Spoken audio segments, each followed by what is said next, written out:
ഈ കൂട്ടത്തിൽ ഞാനൊരു കാര്യം വ്യക്തമാക്കുകയാണ്.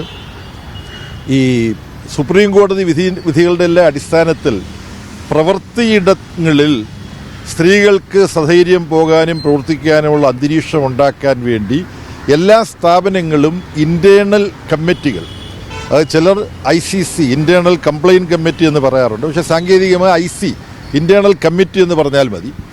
അപ്പം ഒരു കേസിൽ രാഷ്ട്രീയ പാർട്ടികൾ ഇതിൻ്റെ പരിധിയിൽ വരുന്നില്ല, അതുകൊണ്ട് രാഷ്ട്രീയ പാർട്ടികൾ ഇൻറ്റേർണൽ കമ്മിറ്റികൾ ഉണ്ടാക്കേണ്ടതില്ല എന്നൊരു കോടതി നിരീക്ഷണം, കേരള ഹൈക്കോടതിയുടെ നിരീക്ഷണമാണെന്ന് തോന്നുന്നു, ഒരിക്കലുണ്ടായി. പക്ഷേ ആ നിരീക്ഷണം മാറ്റിവെച്ചുകൊണ്ട് CPIM-ന് അഭിമാനപൂർവ്വം പറയാൻ കഴിയും, CPIM ഇന്ത്യയിലെ ഒരുപക്ഷെ ഒരേ ഒരു രാഷ്ട്രീയ പാർട്ടി ആയിരിക്കും കേന്ദ്രതലത്തിലും സംസ്ഥാന തലത്തിലും ഇൻറ്റേർണൽ കമ്മിറ്റികളുണ്ട് പാർട്ടിക്ക്. ഇത്തരം വിഷയങ്ങളെക്കുറിച്ച് പരാതി വന്നാൽ ആ ഇൻറ്റേർണൽ കമ്മിറ്റികൾ തീരുമാനമെടുക്കും. ഇൻറ്റേർണൽ കമ്മിറ്റി എടുക്കുന്ന തീരുമാനങ്ങൾ അന്തിമമായിരിക്കും. പാർട്ടി കേന്ദ്ര കമ്മിറ്റിയോ പോളിറ്റ് ബ്യൂറോയോ അതിനകത്ത് മാറ്റം വരുത്തില്ല.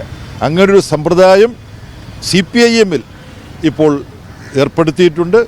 കേന്ദ്ര കമ്മിറ്റി മെമ്പർമാർക്ക് ഇതിനെ സംബന്ധിച്ച് ഇതിൻ്റെ നിയമത്തിൻ്റെ വിവിധ വശങ്ങളെക്കുറിച്ച് വ്യക്തത വരുത്താൻ വേണ്ടി കഴിഞ്ഞ തവണ ചേർന്ന പാർട്ടിയുടെ കേന്ദ്ര കമ്മിറ്റി യോഗത്തിൽ ഒരു 3 മണിക്കൂർ നേരം ഒരു നിയമവിദഗ്ധ വന്ന് ഇൻറ്റേർണൽ കമ്മിറ്റി പ്രവർത്തിക്കുന്നതിൻ്റെ വിശദാംശങ്ങൾ എന്ത് എന്നുള്ളത് വിശദീകരിച്ചു.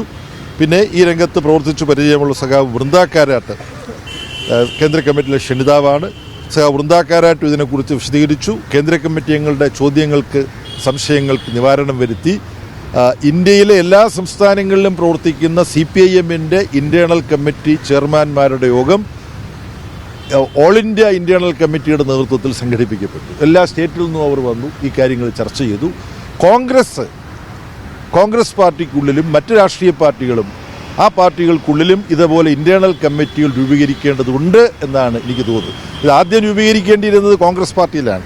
ഇപ്പോൾ കോൺഗ്രസിനെ കുറിച്ച് പുറത്തു വന്നുകൊണ്ടിരിക്കുന്ന വിവരങ്ങൾ, അതിന് കോൺഗ്രസ് തയ്യാറാകുമോ എന്നുള്ളൊരു ചോദ്യവും കോൺഗ്രസിൻ്റെ ദേശീയ നേതൃത്വത്തോടും സംസ്ഥാന നേതൃത്വങ്ങളോടും ഉന്നയിക്കാൻ ഈ അവസരം ഞാൻ ഉപയോഗിക്കുകയാണ്. കേന്ദ്ര കമ്മിറ്റി യോഗം ഇത്തവണ കേരളത്തിലാണല്ലോ നടക്കുന്നത്. അപ്പോൾ ഈ തദ്ദേശ തെരഞ്ഞെടുപ്പിലുണ്ടായ തിരിച്ചടി, പ്രത്യേകിച്ച് ഈ സ്വർണ്ണക്കൊള്ള വിഷയം, ഒപ്പം തന്നെ വിഷയങ്ങളിൽ വിവാദം, ഇതൊക്കെ വിശദമായി ചർച്ച ചെയ്തുകൊണ്ട് ആവശ്യമായ തിരുത്തലുകൾ വരുത്താനുള്ള ഒരു ആലോചന കേന്ദ്ര കമ്മിറ്റിയിലുണ്ടാകും.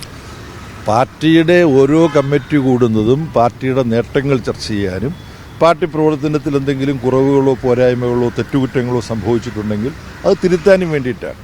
ഓരോ കമ്മിറ്റിയിലും അത്തരത്തിലുള്ള പരിശോധനയും തിരുത്തലുകളും വരുത്താറുണ്ട്. അതിപ്പോൾ നടക്കുന്ന കമ്മിറ്റിയിലും ഉണ്ടാവും. രാഷ്ട്രീയ സ്ഥിതികളെക്കുറിച്ചുള്ള ചർച്ച ഉണ്ടാവും. അതിന് പുറമെ നമ്മുടെ രാജ്യത്ത് അരികുവൽക്കരിക്കപ്പെട്ടുകൊണ്ടിരിക്കുന്ന ദളിത് ജനവിഭാഗങ്ങൾ, അവർക്കിടയിൽ പാർട്ടി പ്രവർത്തനം നടത്തുന്നതിനൊരു പ്രത്യേക സംവിധാനമുണ്ട്. അത് സൂക്ഷ്മമായി അവലോകനം ചെയ്യപ്പെടാൻ പോവുകയാണ്. പാർട്ടിയുടെ ഓരോ കേന്ദ്ര കമ്മിറ്റി യോഗവും വ്യത്യസ്ത മേഖലകളിൽ പാർട്ടി നടത്തുന്ന പ്രവർത്തനങ്ങളെക്കുറിച്ച് ഇപ്പോൾ അവലോകനം ചെയ്യുന്നുണ്ട്. അപ്പം രാഷ്ട്രീയ റിപ്പോർട്ട് ചർച്ച ചെയ്യും. ദളിത് രംഗത്ത് പാർട്ടിയുമായി ബന്ധപ്പെട്ട ആളുകൾ, സംഘടനകൾ നടത്തുന്ന പ്രവർത്തനങ്ങൾ, അതിനെക്കുറിച്ചൊരു പ്രത്യേക റിപ്പോർട്ടുണ്ട്. അത് ഈ കേന്ദ്ര കമ്മിറ്റിയിൽ അവതരിപ്പിക്കുകയും ചർച്ച ചെയ്യുകയും ചെയ്യും. അതിന് പുറമെ തെരഞ്ഞെടുപ്പ് നടക്കാൻ പോവുകയാണ്. കേരളം, തമിഴ്നാട്, പുതുച്ചേരി, ബംഗാൾ, ആസാം, ഈ 5 സംസ്ഥാനങ്ങളിൽ നടക്കാൻ പോകുന്ന തെരഞ്ഞെടുപ്പുകളെ എങ്ങനെ പാർട്ടിയുടെയും ഇടതുപക്ഷത്തിൻ്റെയും പുരോഗമന ജനാധിപത്യ ശക്തികളുടെയും മുന്നേറ്റത്തിന് സഹായകമായ വിധത്തിൽ ഈ തെരഞ്ഞെടുപ്പുകളെ ഉപയോഗപ്പെടുത്താൻ പറ്റുമെന്നുള്ളത് പരിശോധിക്കും. ആ പരിശോധനയുടെ കൂട്ടത്തിൽ കേരളത്തിലെ സ്ഥിതി പ്രത്യേകിച്ച് പരിശോധിക്കും. ത്രിതല പഞ്ചായത്ത് തെരഞ്ഞെടുപ്പിനകത്ത് പ്രതീക്ഷ പോലുള്ള വിജയമുണ്ടായില്ല. ചില സ്ഥലത്ത് തിരിച്ചടിയുണ്ടായി.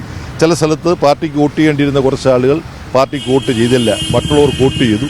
ഇതൊക്കെ എന്തുകൊണ്ടായി എന്നുള്ള പരിശോധന സംസ്ഥാന കമ്മിറ്റി നടത്തിയിട്ടുണ്ട്. ആ സംസ്ഥാന കമ്മിറ്റിയുടെ റിപ്പോർട്ടും കേന്ദ്ര കമ്മിറ്റി ഞങ്ങൾക്ക് വിതരണം ചെയ്യുന്നതാണ്. ചർച്ച നടത്തി പാർട്ടിയെ കൂടുതൽ സുശക്തമാക്കാൻ, LDF-നെ കൂടുതൽ സുശക്തമാക്കാൻ തിരുവനന്തപുരം കേന്ദ്ര കമ്മിറ്റി യോഗം തീരുമാനിക്കും.